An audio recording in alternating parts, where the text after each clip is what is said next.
va essayer de faire le point sur les morphismes dans les groupes abéliens finis. Pour les amateurs de Gaston, on va appeler ça la saga des gaffes.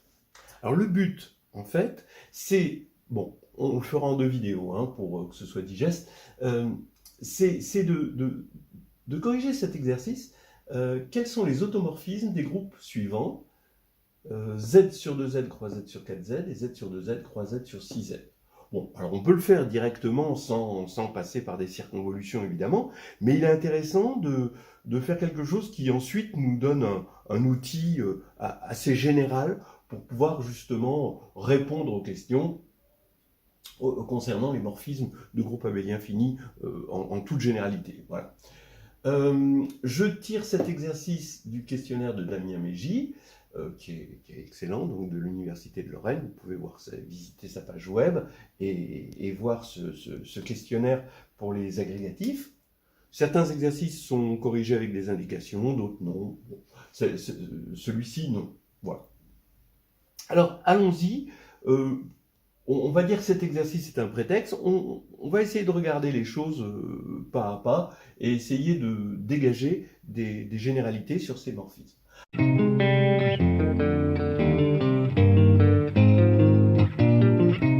La première chose à savoir, c'est cette proposition, si H et G sont 2 groupes finis, alors attention, ils sont finis, on n'a même pas besoin d'avoir l'abélianité ici, et si l'ordre des groupes sont premiers entre eux, alors l'ensemble des homomorphismes de H dans G est trivial. Bien, ça c'est assez clair. La preuve, c'est que si on prend phi dans homme de HG, eh bien im-phi va avoir 2 interprétations. Une interprétation, c'est que c'est un sous-groupe de G, bien sûr, et une autre interprétation, c'est qu'il est isomorphe à un groupe quotient de H. Voilà, d'après l'isomorphisme canonique que tout le monde doit bien connaître. Donc ça veut dire ici, par Lagrange, que im-phi en cardinal divise le cardinal de G, voilà, et que im-phi en cardinal divise aussi le cardinal de H. Donc il divise le cardinal du PGCD, ce qui fait que, comme ils sont premiers entre eux, ils divisent 1, et donc phi est forcément trivial. Voilà. Bon, donc ça, c'est quelque chose d'assez général, et on reviendra dessus, on en aura besoin. Bien, alors là maintenant, on va revenir à ce qui nous intéresse, c'est-à-dire les groupes abéliens finis. Et la particule élémentaire des groupes abéliens finis sont les groupes cycliques. Ça, c'est le théorème de structure. Alors, allons-y, on a une proposition qui va faire que on va regarder les particules élémentaires, en quelque sorte, des homomorphismes de groupes abéliens finis, c'est-à-dire les hommes de Z sur NZ, Z sur MZ. Voilà. Alors, allons-y. J'affirme que c'est isomorphe au groupe engendré par M sur le PGCD de M et N dans Z sur MZ. Alors, cet isomorphisme est décrit de la manière suivante. Phi donne tout simplement phi du générateur 1, d'accord, la classe de 1, dans Z sur NZ. Donc, phi donne phi de 1. Bien, alors, il y a quand même des choses à dire avant de démarrer. D'abord, quand je dis morphisme, ici on a une structure de groupe, oui. Ici, est-ce qu'on a une structure de groupe? Oui, parce que cet ensemble-là va être muni d'une structure de groupe issue du groupe image. Ça veut dire que phi plus psi, si on a 2 morphismes, c'est le morphisme de Z sur NZ dans Z sur MZ, tel que, d'accord, vous vous en doutez, vous pouvez l'inventer vous-même, phi de x plus psi de x. Donc ça va bien définir, vous montrer, l'abélianité y est pour quelque chose, je ne l'aurais pas fait pour ça, mais vous montrez que ça reste encore un morphisme de ça dans ça. Donc on a une structure additive ici, issue de la structure additive de Z sur MZ. Donc ça, c'est bien ça a bien une structure de groupe, ça aussi, et j'affirme que ici on va avoir un isomorphisme de groupe. Maintenant, cet isomorphisme-là, je dis qu'il est clair. Pourquoi? Parce que ceci, ben, c'est clairement un groupe additif. Il est engendré par un seul élément, il est monogène et fini. D'accord? Alors, il est monogène, bah oui, puisqu'il est engendré par M sur D, hein, ça c'est D. La classe de M sur D, qui est un entier, hein, évidemment, là-dedans. Donc, il est monogène, et il est monogène fini, donc il est cyclique. D'accord? C'est bien connu. Et combien il y a d'éléments? Ben, forcément, il va y avoir M sur D, donc il va y avoir 0, M sur D, 2M sur D, 3M sur D, etc., jusqu'à D-1 M sur D, parce que DM sur D, ça va faire M, et M, ça fait 0, on a rebouclé.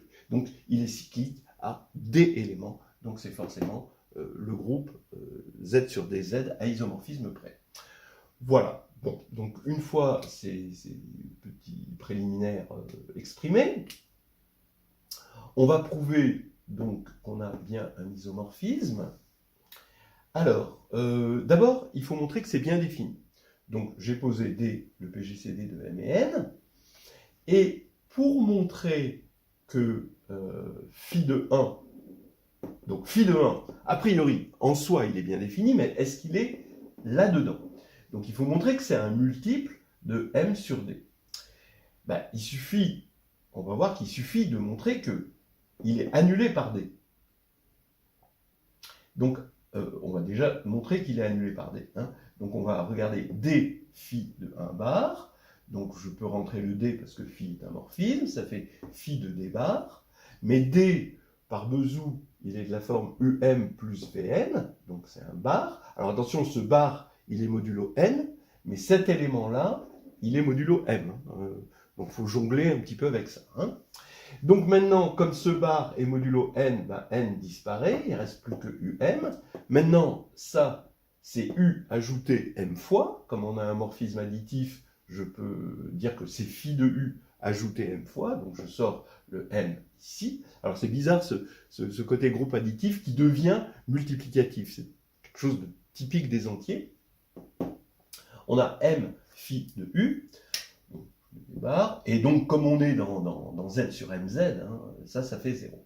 Voilà, donc ici, on a quelque chose ce phi de 1 bar est annulé par D dans un premier temps. Maintenant, dans un deuxième temps, bah, ça devrait être connu, mais on va le démontrer, que les éléments annulés par D divisant M hein, dans Z sur MZ, bah, c'est exactement ces éléments-là. Bah, pourquoi? Parce que bah, du coup, je vais pouvoir relever, donc phi de 1 bar, il est dans Z sur MZ, ça c'est dans Z sur MZ, je vais relever dans Z, donc je vais mettre un tilde pour dire que j'ai pris un représentant, donc on a D phi de 1 bar tilde, bah, forcément qui est multiple de M, puisqu'il valait 0 modulo M, d'accord? Et maintenant, je divise ici par D. Là, j'ai un entier, parce que D, c'est un PGCD de N et de M, et donc, je vois bien que phi de 1 bar tilde est de la forme M sur DK, ce qui veut dire, maintenant, en reprenant le bar, donc en retrouvant phi de 1 tilde, que je vais avoir quelque chose de la forme M sur D, K bar. Voilà, donc un objet qui est bien là-dedans. Voilà. Alors, le fait que ce soit un morphisme, bah oui, par définition, ici, hein, quand j'ajoute des éléments là, eh bien, je les ajoute ici. Bon, donc là, ça pose aucun problème. Injectif, ben oui, parce que 1 bar est générateur de Z sur NZ, donc si j'ai 0 là, d'accord, vous voyez bien que je regarde le noyau, je parle bien de morphisme, hein, donc l'injectivité se fait par le noyau. Donc ici, si j'ai 0 là, ben, si phi de 1 bar est égal à 0, ben, phi de K bar va être égal à K fois 0, donc 0 aussi. Donc le noyau est nul, et on a l'injectivité très facilement. La surjectivité est un peu plus difficile, on va la faire par passage au quotient. Donc est-ce que c'est surjectif? Donc je pars d'un élément de cette forme, d'accord, et je cherche phi, tel que phi de 1 bar, hein, il faut construire un phi, tel que phi de 1 bar, est égal à ça. Et là, on a gagné. Bien. Il faut que ce soit un morphisme, bien sûr. Alors, ça, les constructions de morphisme, à partir de Z, c'est très facile, mais à partir de Z sur NZ, il y a des choses à vérifier, et c'est les théorèmes de Noether, le passage au quotient, qui nous aident à faire ça. Alors, regardons, on va partir de Z, et là, je construis un morphisme de Z dans Z sur NZ qui, à X, associe, alors X est entier, hein, M sur D, X, K bar, voilà. Bon, j'ai bien un, d'abord c'est bien un morphisme, hein, vous vérifiez, additif, c'est évident, et j'ai bien que 1 va aller sur M sur D, K bar, ici, et il faut que je vérifie qu'il passe au quotient, c'est-à-dire que N va vers 0. Ben oui, mais si je regarde phi tilde, je l'ai appelé phi tilde de N, ici ça va faire M sur D fois N, mais D divise N, puisque D c'est le PGCD de M et N, et donc j'ai une simplification, et il va me rester un certain K' ici, avec K, donc je vais avoir un multiple de M là, et donc comme on est dans Z sur MZ, ça fait 0. Donc N est bien dans le noyau, NZ est bien inclus dans le noyau, et on a passage au quotient, ce qui fait qu'on récupère un morphisme ici, par théorème de Noether, qui a 1 bar, va bien aller sur M sur D, K bar. Voilà. Donc, on a montré ces petites particules élémentaires. On va essayer d'aller maintenant un petit peu plus loin pour voir comment les choses, ici, se composent. Vous voyez qu'on va avoir des groupes d'automorphismes. Il faut comprendre des groupes d'automorphismes, et donc il faut comprendre des compositions dans ces objets-là. Voilà. Et c'est ça qu'on va essayer de faire dans un deuxième temps, avant d'attaquer dans une autre vidéo cet exercice.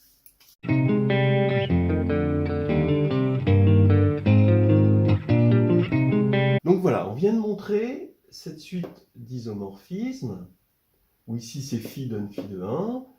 Ici, finalement, c'est comme si on divisait là, par lui, mais qu'on se retrouve dans un autre groupe, en quelque sorte. Et on peut regarder le cas où n est premier avec m. Le cas où n est premier avec m, on a z sur z, donc ça fait le groupe trivial, c'est ce qu'on avait dit dans la première proposition. Mais le cas qui va nous intéresser dans un premier temps, c'est le cas n égale m. Voilà, parce que pour n égale m, qu'est-ce qu'on va avoir? On va avoir tout simplement le PGCD de n et de n, c'est n, donc on va avoir un isomorphisme avec z sur nz. Et comme ici on a 1, on n'a qu'à diviser par 1, donc il n'y a rien à faire. Et pourquoi on s'intéresse à ce cas-là? Parce qu'on a une structure supplémentaire, on va avoir une loi rond ici, parce qu'on peut composer des éléments si n est égal à m. Alors, regardons ce qui se passe. Donc, on a ceci, pour l'instant, avec notre structure primaire, c'est-à-dire notre structure juste additive. Mais ici, on a une structure d'anneau. Et ici, on a une structure d'anneau aussi. Donc, on a envie de faire coïncider les structures d'anneau. Allons-y. Alors ici, phi de 1 bar. Bon, pour des raisons de notation qui simplifient un petit peu l'esprit, je vais l'appeler A indice phi, donc bar. Ok. Ce qui fait que phi de k bar, c'est k phi de 1 bar, et donc c'est k a phi bar. Bien.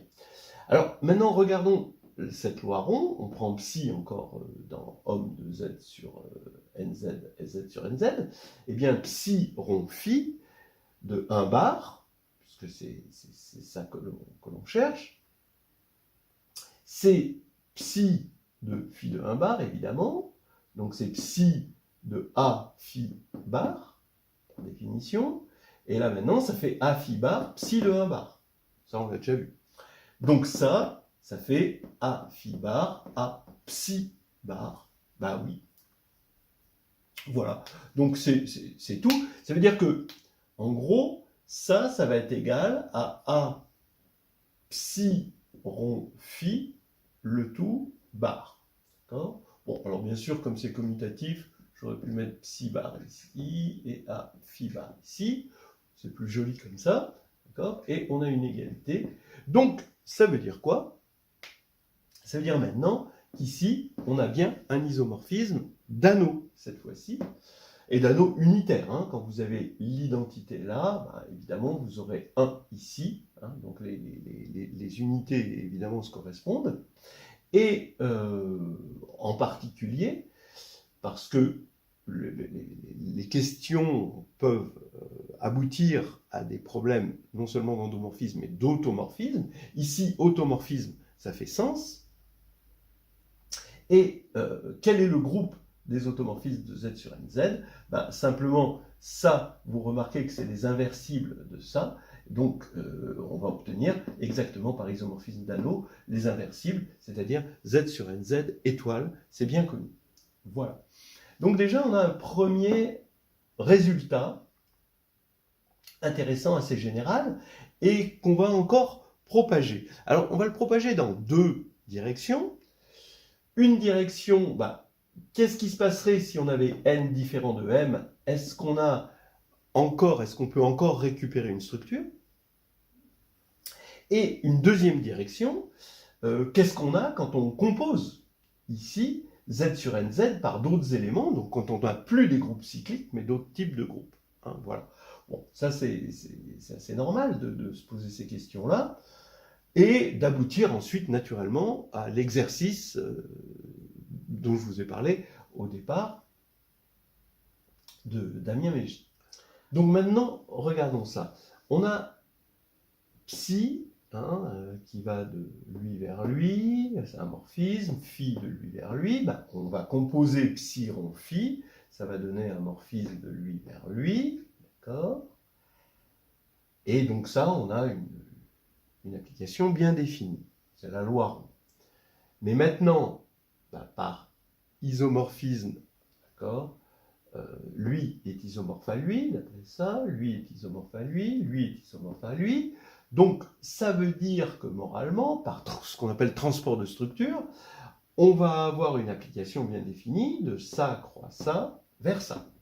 C'est-à-dire que cet élément, on regarde son correspondant, cet élément, on regarde son correspondant, et ensuite on compose ici, et on regarde son correspondant, ça nous fait bien une application. Et on peut aller de là à là, parce qu'on n'a que des bijections. Hein. Alors, on voudrait savoir maintenant quelle est la description de cette opération-là, de cette application, hein, directement, en termes de... Donc c'est amusant quand même, hein, on a quand même eu bon, quelque chose d'intéressant, ça vaut le coup de le regarder. Ici, je vais appeler K bar un élément ici, K seconde bar un élément ici. Qu'est-ce que j'obtiens ici, naturellement, grâce à ce transport de structure de la loi rond? Bien, alors, je vais regarder K bar là-dedans. Bah, K bar, il correspond en fait à K dans Z. Et là-dedans, en tant que... Alors lui, ça va être psi de 1. Psi de 1, ça va être L sur PGCD de ML fois K. Voilà. Pareil, ici, je vais récupérer un élément en multipliant par M sur PGCD de NM, fois K'. Et quand je vais faire la composition, de la même manière, avec le même calcul ici, en fait, ça va correspondre à une multiplication. Donc, je multiplie les deux. Et ce que je vais obtenir ici, c'est pas tout à fait K seconde, mais évidemment, c'est psi rond phi de 1. C'est-à-dire, c'est L sur PGCD de NL, K seconde. Donc, ce qui veut dire que K seconde, alors on simplifie par L, hein, on multiplie. Bon, il faut faire confiance que cet objet-là va être un entier, hein, mais ça c'est facile. C'est facile à... D'abord, bon, c'est clairement un entier par définition, par construction on va dire, mais bon, on peut le vérifier pour se rassurer que c'est bien un entier, vous pouvez le faire. Et on va avoir donc K seconde égale ceci. Voilà, on a obtenu une espèce d'opération curieuse Mais ça fait partie des opérations élémentaires qu'on va retrouver dans la grande opération des morphismes entre groupes abéliens finis.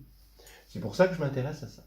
Maintenant, à partir de là, il y a une seconde approche, c'est je veux garder des endomorphismes, mais de choses un petit peu plus, donc endo dans le sens, on a les mêmes éléments là et là, mais dans un cadre un peu plus général. Alors, dans un premier temps, on va regarder ce qui se passe quand on a ici le groupe Z sur NZ puissance S, et ici aussi le groupe Z sur NZ puissance S. Voilà, alors maintenant, de la même manière que homme de Z sur NZ, Z sur NZ, c'est Z sur NZ, et hôte, c'est Z sur NZ étoile, eh ben, on va mettre un petit peu de multiplicité dans la machine, et on va mettre un puissance S. Bon, alors vous voyez que ce puissance S, on aimerait avoir tous les groupes abéliens finis, donc on voudrait mettre des produits directs de groupes où il y a d'autres nombres, N1, N2, Nk. Mais pour l'instant, on se mouille un peu la nuque et on met toujours le même nombre pour avoir des endomorphismes, pour avoir des structures un peu fortes qui sont bien reconnues, en quelque sorte. Alors, j'affirme qu'ici, on va avoir les homomorphismes là, ici, de ce groupe-là. Donc, j'ai mis à une puissance S, d'accord? Eh bien, ça va être isomorphe. Alors, déjà, dans un premier temps, en tant que groupe, alors je regarde le groupe additif des matrices SS carré de taille S à coefficient dans Z sur NZ. Évidemment, c'est un groupe additif, hein, ça s'ajoute membre à membre. Mais aussi en tant qu'anneau. Parce que ça se multiplie, hein, des matrices carrées, ça se multiplie en tant qu'anneau. Ce qui veut dire que comme on a des matrices carrées sur un anneau, on sait définir un déterminant, et on va avoir un critère pour avoir les automorphismes maintenant de Z sur NZ puissance S, ça va être GLS, ici, de Z sur NZ, c'est-à-dire que le déterminant, on veut que le déterminant appartienne à Z sur NZ étoile, soit inversible. Voilà. Donc ça va... Vous voyez le passage de S égale 1, ici, hein, on a juste un élément. Là, on a le déterminant, c'est lui-même. Et là, c'est le déterminant qui va faire tout le boulot et qui nous ramène aux inversibles, ici, de l'anneau. Bon, c'est assez facile. Hein, pourquoi? Parce que c'est exactement analogue à ce qui va se passer dans les espaces vectoriels. Pourquoi? Parce que dans les espaces vectoriels, on a une base. Et on regarde les endomorphismes, ou les applications linéaires plus généralement, à partir de cette base. On caractérise ces endomorphismes. Eh bien, là, c'est exactement pareil. On va partir d'une base canonique. Alors, il n'y a pas de théorie des bases à disposition à l'agrégation pour les anneaux, hein, donc ça, c'est les modules. Mais ici, on dispose d'une base canonique. Que demande le peuple? Des bases. Bon, on va pas taper sur les casseroles. Hein. Donc ici, on a notre base canonique, on va prendre EI, hein, ceci, hein, le 1 est à la ième place et des 0 ailleurs, bon, on a l'habitude, et finalement, un homomorphisme, il est complètement caractérisé par l'image de cette base canonique. Je ne dis pas l'image d'une base, parce que je ne peux pas parler d'une base, mais je peux au moins parler de la base canonique. Parce qu'à partir du moment où j'ai tous les phi de EI, j'ai phi de x, parce que x se décompose dans la base, et comme phi est un morphisme, bon, on a toutes les données pour avoir phi de x de façon unique. Alors maintenant, pourquoi c'est des matrices, hein, parce que je veux arriver aux matrices? Parce que phi de E1, c'est dans Z sur NZ puissance S, jusqu'à phi de ES, et donc j'écris en colonne, d'accord, les phi de EJ, dans la base canonique, évidemment. Et je vais avoir la matrice AIJ, où phi de EJ, c'est somme de I égale 1 à S de AIJ, EI. C'est exactement pareil que sur un corps. Vous voyez, sauf qu'on est sur un anneau. Alors jusqu'à présent, quand on était sur un anneau, on avait un anneau comme Z, ou voilà, bon, des anneaux qui se plongent dans des corps, donc on reprenait la théorie des corps, mais là, Z sur NZ, il se plonge pas dans un corps, malheureusement, il peut pas, parce qu'il a des diviseurs de 0, et donc ça l'empêche de se plonger dans un corps.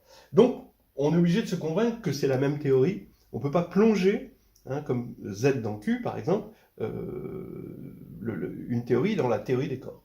Bon, alors, dans un premier temps, vous voyez que ça généralise ce qu'on avait ici, où on caractérise nos morphismes par l'image d'un générateur 1. La 1, c'est en fait E1 ici, donc on a juste E1, évidemment. Mais maintenant, on a un peu plus, c'est-à-dire on va avoir un morphisme d'anneau. Ici, on a une multiplication matricielle qui est bien connue. Et quand on va faire psi rond phi de EJ, et donc comme psi est un morphisme de groupe, on va avoir cette égalité. Je développe psi de EI avec des B, avec la matrice de psi, que j'appelle B, et je vais retrouver ma bonne vieille multiplication matricielle. Et donc je vais avoir, bien sûr,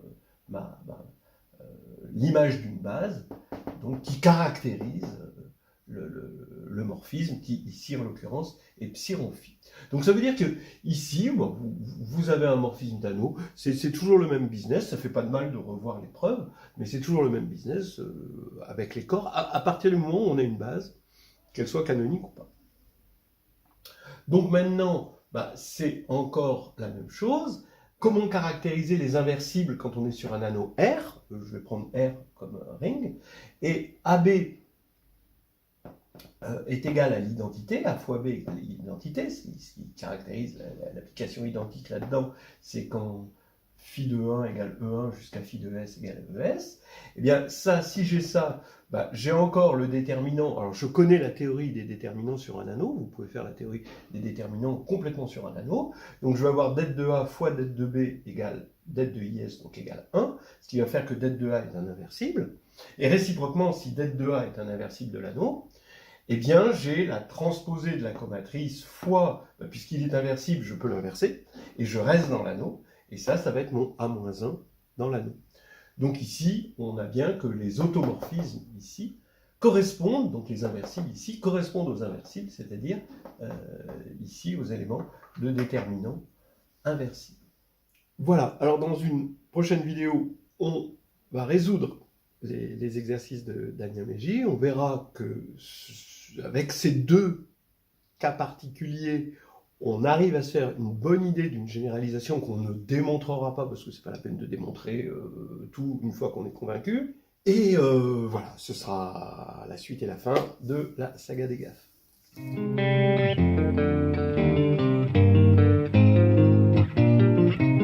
Ok, alors aujourd'hui, on va résoudre l'exercice de décrire les groupes d'automorphismes, des groupes abéliens finis z sur 2z croix z sur 4z et z sur 2z croix z sur 6z.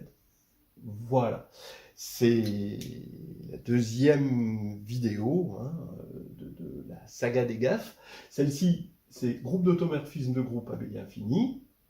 On va donc bien déblayer le terrain sur le sujet, essayer d'en tirer des conséquences. Et après une suggestion de Courbon sur la chaîne YouTube, ça s'appellera le bureau des gaffes en gros. Donc merci à Courbon et aussi merci à Monsieur Franca. Alors donc, on va commencer par regarder les endomorphismes de z sur 2z croix z sur 4z. Avant d'étudier les automorphismes, on va déjà étudier les endomorphismes, ensuite on verra ceux qui sont auto. Bien, alors donc on prend phi de homme de ça, et on va regarder ça dans la base canonique, E1, 1, 0, et E2, 0, 1. Qu'on peut appeler la base canonique de ça, même si ce n'est pas un espace vectoriel. On va regarder, on s'intéresse évidemment, puisqu'on a une base, c'est-à-dire que tous les aimants s'écrivent de façon unique dans cette base, phi de 1 et phi de E2. D'accord ? Donc, on va avoir phi de 1, on va l'appeler A11, A21. Donc attention, A1, il est dans Z sur 2Z, mais A21 est dans Z sur 4Z. Il faut faire attention par rapport à ce qu'on a l'habitude de faire dans les espaces vectoriels, où c'est toujours le même corps. Et la phi de E2. Donc vous reconnaissez déjà des notations matricielles. Et ce qui va faire que, comme phi est un morphisme, phi de x1, x2, ça va être donné par cette expression-là, en écrivant x1, x2, comme x1, e1, plus x2, e2, et en utilisant la propriété de morphisme de phi. Ça nous donne l'idée d'écrire la matrice de phi, comme d'habitude, sous cette forme-là. Je vous rappelle que homme de z sur nz, z sur nz, dans la vidéo précédente, qui apparaît ici, c'est isomorphe à m sur PGCD de mn, z sur nz. Ça, c'est important. Et le morphisme est donné, l'isomorphisme est donné par phi donne phi de 1. Le 1, l'unité de z sur nz. Bien. Alors, vous voyez que c'est important parce que c'est ce que j'appelais dans la première vidéo ces éléments comme des particules élémentaires de ces morphismes-là, hein, qu'on va retrouver ici. Et ces objets-là, n'étant pas très pratiques à utiliser parce que ce sont des morphismes, on va les remplacer par des nombres, d'accord? Alors des nombres modulaires, certes, mais des nombres quand même, qui sont beaucoup plus concrets, beaucoup plus faciles à exploiter, à expliciter. Voilà, ici. Et ces nombres-là, maintenant, on les met dans une matrice. Alors, comment on fait le passage de cet homme-là vers ces hommes-là, ici, élémentaires? Alors, c'est simple. On va se donner, comme exemple, ce A de 1. D'accord? Alors, ici, vous voyez que les éléments en ligne, ils sont dans Z sur 2Z. Les éléments en ligne, ici, c'est dans Z sur 4Z. D'accord? Donc ça, c'est dans Z sur 2Z, ça dans Z sur 4Z. Ici, c'est l'image de E1, et ça, c'est l'image de E2. Bien. Alors, regardons ça en tant que morphisme. J'affirme que A de 1, il va correspondre à un morphisme qui va de Z sur 2Z dans Z sur 4Z. D'accord? Alors, correspondre, ça veut dire quoi? Et quel morphisme? Alors, regardez, vous prenez Z sur 2Z, vous prenez un élément x1 de Z sur 2Z, vous l'envoyez par l'injection canonique dans Z sur 2Z croix Z sur 4Z. Ici, vous avez x1, 0. Donc là, c'est un morphisme, évidemment, de groupe. Là, vous appliquez phi. Donc vous avez phi de x1, 0, qui est égal à ceci, évidemment, d'après cette formule-là. Et ensuite, vous projetez π2 sur la deuxième coordonnée. D'accord? Donc vous partez de la première coordonnée et vous allez vers la deuxième coordonnée sur cet exemple-là. Et on a A2, 1, x1. Ce qui va faire que, vous voyez, on obtient ici un morphisme coordonné, en quelque sorte, qui va correspondre à ça, phi de 1, qui va aller de homme de Z sur 2Z dans Z sur 4Z. Et c'est isomorphe à 2Z sur 4Z. Pourquoi? Parce que, comme on l'a vu dans la dernière vidéo, n, ici, est égal à 2, m est égal à 4, donc on a 4 sur le PGCD de 4 et 2, ça fait 2, 4 sur 2, ça fait 2, et là, vous allez avoir 4. D'accord? Donc ici, ça fait 2, Z sur 4Z. Voilà. Donc, forcément, l'élément A2,1, il ne peut pas être dans n'importe quoi, il ne peut pas être il peut pas valoir n'importe quoi, il est forcément engendré par 2. L'élément ici. Voilà. Alors, on le fait pour chacun. Ici, évidemment, les termes diagonaux, c'est facile parce que c'est des hommes de Z sur 2Z, croix Z sur 2Z, donc c'est Z sur 2Z. Ici, pareil, c'est Z sur 4Z. Et ici, vous vérifiez que c'est Z sur 2Z, hein, parce que vous allez avoir 2 sur le PGCD de 4 et 2, donc sur 2, donc ça fait 1 Z sur 2Z, et ça va faire Z sur 2Z. Ce qui veut dire que maintenant, si on veut un objet de calcul pour bien comprendre ce groupe d'homomorphismes, eh bien, ce sont des matrices, d'accord? On met ça sous forme matricielle, avec ici un élément de Z sur 2Z, ici un élément de 2Z sur 4Z, ici Z sur 2Z, et là, Z sur 4Z. Voilà, tout simplement. Alors bien sûr, tout ça, ça s'ajoute très très bien. On a une addition naturelle qui correspond à l'addition qu'on a construite ici sur les endomorphismes de Z sur 2Z, 3Z sur 4Z. Mais on voudrait une multiplication matricielle qui corresponde ici à la loi de composition, la loi Ron. Voilà. Bon, cette multiplication matricielle, vous vérifiez que ce n'est pas difficile. Ici, Z sur 2Z, croix Z sur 2Z, c'est la vraie multiplication. Ici, on peut se demander ce qu'on va avoir quand on va multiplier un élément de Z sur 2Z par un élément de 2Z sur 4Z. Et ici, on peut se demander qu'est-ce qu'on va avoir quand on multiplie un élément de 2Z sur 4Z fois un élément de Z sur 2Z. Et qu'on doit obtenir un élément de 2Z sur 4Z, ici. Alors, on vérifie que ça marche. On ne s'en servira pas dans la suite, mais si ça peut en rassurer certains, ça marche de par la loi qu'on a construite qui a un élément de lui fois un élément de lui, donne un élément de lui. Voilà. Et on l'a construite par transport de structure à partir de la loi Ron ici. Voilà. On l'a construite explicitement dans la première vidéo. On ne s'en servira pas, a priori. Donc, si vous n'avez pas compris cette partie multiplicative, c'est pas grave. Donc, maintenant qu'on a décrit les endomorphismes, on va décrire les automorphismes, hein, c'est-à-dire ceux qui sont bijectifs, hein, forcément. Alors, on va essayer de caractériser, parmi tous ces homomorphismes qu'on a obtenus, endomorphismes on peut dire, qu'on a obtenus matriciellement, lesquels sont auto. Alors, donc je vous rappelle que les matrices sont sous cette forme, hein, on a des éléments là-dedans. Donc le cardinal, vous voyez, des endomorphismes, ça va être 2 fois 2 fois 2, ici il y a 2 éléments, et ici 4, hein, 32 éléments, il va falloir tailler dans le lard. Et maintenant, on a la bijectivité. À quelles conditions c'est bijectif? Étant donné que c'est des applications d'un ensemble fini vers lui-même, donc de même cardinal, la bijectivité est équivalente à l'injectivité. Et l'injectivité, comme on a des morphismes, c'est le noyau égale 0. Voilà. Donc, ce que je propose de montrer, c'est que on a ce critère, on va avoir une matrice qui représente un automorphisme, donc je dis directement ceci est auto. Si et seulement si, tout ça, je peux le regarder modulo 2.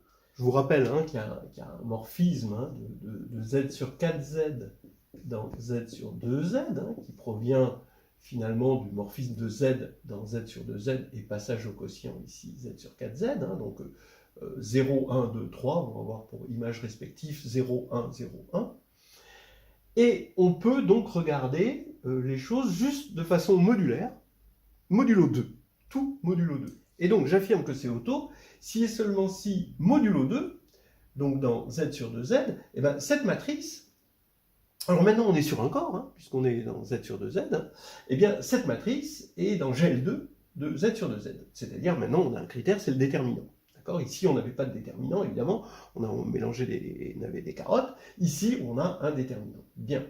Alors, maintenant, vous avez bien vu, ce 2-là, modulo 2, il va disparaître, ça va être 0, et donc le déterminant est non nul, si et seulement si, ça est non nul et ça est non nul, c'est-à-dire si et seulement si, A11 bar et A22 bar, dans z sur 2z, sont inversibles. Bon, en fait, égaux à 1 ici, parce que les inversibles de z sur 2z, c'est juste 1.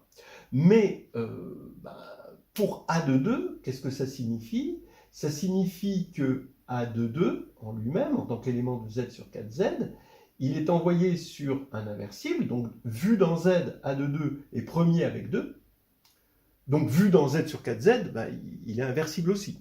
Donc en fait, vous voyez qu'on peut carrément enlever les barres et dire que ce sont des inversibles. Vous savez qu'un élément de z sur 4z,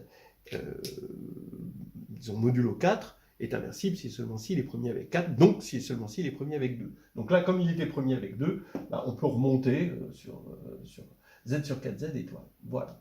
Donc ça y est, on a notre critère. Alors en fait, je vais montrer l'équivalence entre ça et ça, parce que bon, là, ça va devenir évident. Et je vais d'abord montrer que ceci implique cela. Alors oui, pourquoi ceci implique cela? Je vais regarder le critère R de phi égale 0, qui dira bien que c'est auto. Donc je vais résoudre cette équation-là. Ça, c'est modulo 2, ça, c'est modulo 4. Et je vais prendre la deuxième équation. Je vais la regarder modulo 2 par mon morphisme, d'accord? J'ai une équation dans z sur 4z, je la ramène dans z sur 2z dans un premier temps, et je sais que lui, il est inversible, donc dans z, il est donc A de 2 en tant qu'entier, hein, relevé en tant qu'entier, il est premier avec 2, donc ici, ça va être forcément 1, ça va être un nombre impair si vous voulez, et donc ici, ça va impliquer même modulo 2 que x2 bar, attention, parce que x2 est un élément de z sur 4z, Mais donc déjà x2 bar égale 0. Ça veut dire que x2 est pair. x2 est là-dedans. Bon. Maintenant que x2 est pair, eh ben, modulo 2, ce x2, il disparaît. Ça fait que a11 x1 égale 0, mais a11 est inversible, donc ça fait x1 égale 0. Mais maintenant, comme x1 est nul, je vais le reporter dans cette équation. Je vais utiliser le fait que a22 est inversible dans z sur 4z, et ça me fait x2 vraiment nul. Voilà, ici. Voilà, après ces circonvolutions, finalement, on a démontré que ceci impliquait cela. Maintenant, ça implique ça. Ben oui, s'il est auto, alors il va être surjectif. Donc, on va avoir cette équation qui va avoir une solution. D'accord ? Puisque je peux carrément mettre 0, 1, ou n'importe quoi ici et 1, puisque c'est surjectif. Je regarde ça modulo 2, et donc ça veut dire que A de 2 bar est inversible. D'accord, modulo 2. Mais s'il est inversible modulo 2, ça veut dire qu'il est inversible modulo 4. Donc lui est inversible modulo 4. Maintenant, comme l'image de... Je regarde l'image de ce sous-groupe. Hein, donc je regarde, j'ai un groupe ici, et j'ai un sous-groupe avec la deuxième coordonnée est égale à 0. D'accord. Donc l'image est non nulle, puisque c'est injectif. Donc ici j'ai 0, je peux avoir autre chose que 0, donc je peux avoir 1, et donc comme x2 égale 0, par hypothèse, je vais avoir un x1 tel que a11 x1 est égal à 1, et j'ai que a11 est inversible. Donc là maintenant on va pouvoir lister tous les éléments de haute de z sur 2z croix z sur 4z. Il suffit de mettre ici des éléments inversibles, de z sur 2z, de z sur 4z, et ici, ce qu'on veut, sauf que ça doit être un double. Donc, je vous laisse regarder. On en trouve 8, donc D avec 1, 1, 1, 1, 1, 1, 1, et 1, 3, 1, 3, 1, 3, 1, 3. Et là, je mets 0, 0, 0, 2, 1, 0, 1, 2, 0, 0, 0, 2, 1, 0, 1, 2. On en a 8, donc on a un groupe d'automorphisme à 8 éléments. On n'a pas beaucoup de groupes à 8 éléments, et on n'en a pas beaucoup de non-abéliens, parce que ça va être non-abélien, c'est facile à voir. Il y a D4, le groupe diédral, H8, le groupe quaternionique, et on va regarder les ordres, 1, 2, 2, 4, 2, 2, 2, 4, on vérifie que c'est ça leurs ordres. Eh bien, il y a deux éléments d'ordre 4, bon, c'est dans D4 forcément, c'est les rotations d'ordre 4 du groupe du carré. Voilà. On pourrait, pour terminer ceci, dire pourquoi c'est le groupe du carré. Pourquoi le groupe d'automorphisme de ça agit sur un carré. Est-ce qu'on peut construire un carré? Alors, pas forcément un carré avec une métrique, mais au moins un carré topologique, c'est-à-dire un graphe carré, d'accord, avec des arêtes, 4 éléments, reliés par 4 arêtes. Voilà. Bon, je vous laisse un petit peu y réfléchir par vous-même, mais je suggère, alors il y a certainement plusieurs idées, mais j'en suggère une. Eh bien, là-dedans, il y a 4 quoi? Là-dedans, parce que le groupe des automorphismes, il agit sur 4 quelque chose. Et comme il agit sur lui, il faut chercher 4 éléments caractéristiques là-dedans. Il y a 4 éléments d'ordre 4 là-dedans, évidemment. 0, 1, 0, 3, 1, 1, 1, 3.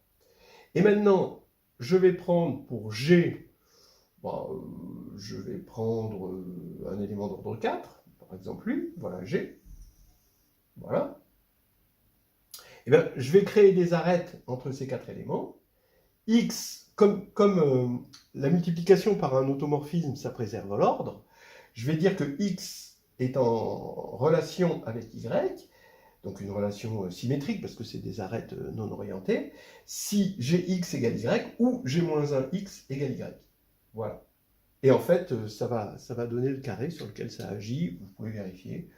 C'est assez rigolo. Et ça fait que naturellement, on a des 4.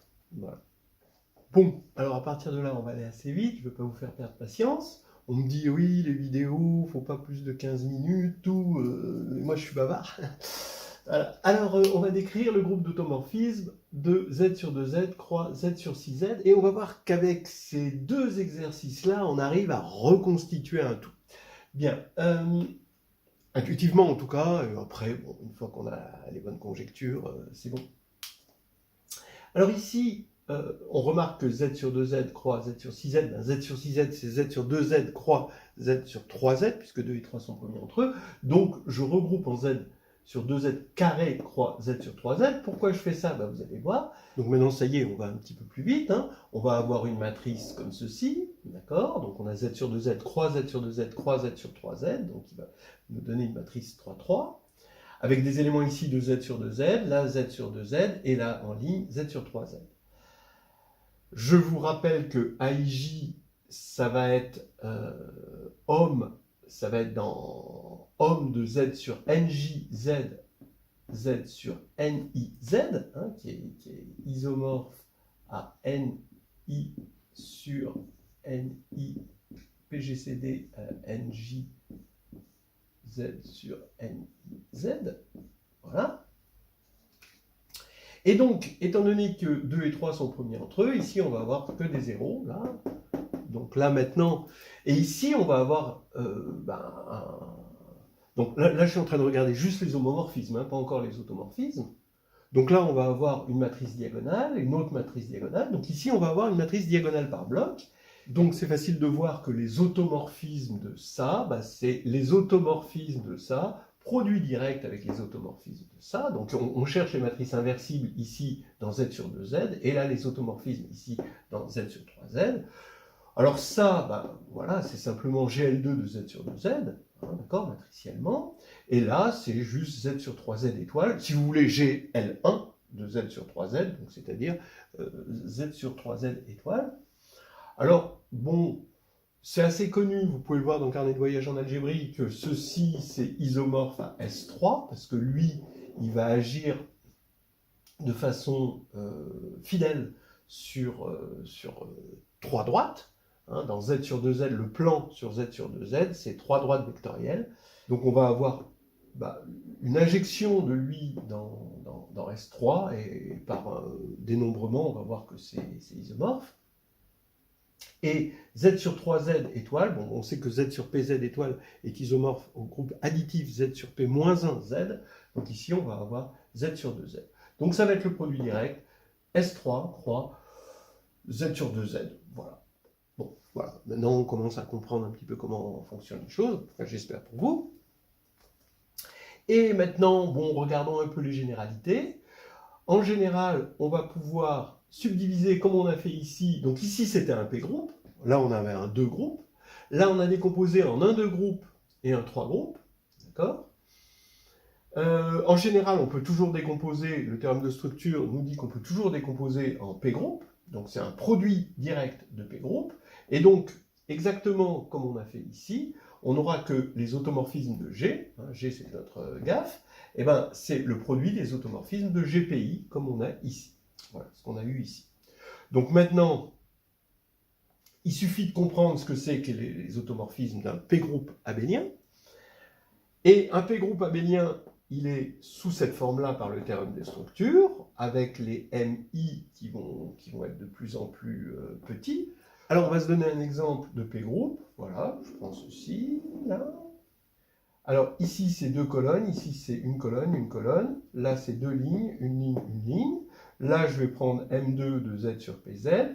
Là je vais avoir des éléments, alors je fais des petits calculs ici, j'ai P, donc j'ai 2 colonnes de PZ sur P2Z, P2 Z sur P3Z.